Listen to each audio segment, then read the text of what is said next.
Hey everyone, we've been getting a lot of questions about how to do MIDI assignments on the NM2 Chromaglide plugin, so myself and Scott thought it'd be a good idea to do a quick breakdown on how to do this in Ableton.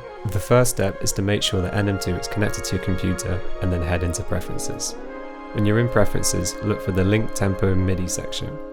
In this section, go to the NM2 and make sure the remote box is checked. Now we're going to go back to the track with the Chromaglide plugin on it and click on the MIDI Learn window button. This is where we can assign each voicing to an independent button, since we can't do that in the main section of the plugin. So once you have the MIDI Learn window open, you're going to want to hit Command M on a Mac to open up the mapping function on Ableton.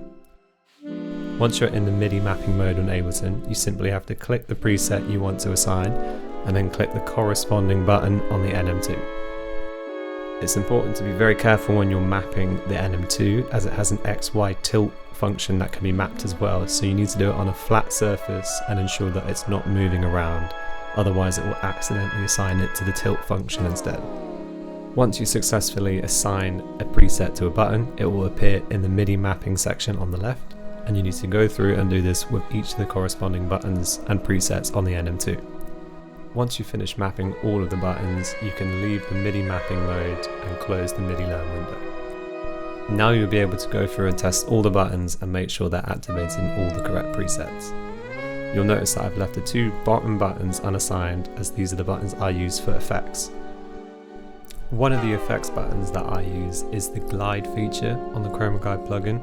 To set this one up, you need to go through the same process in the MIDI mapping window, but this time you need to map only one button to all four of these values here.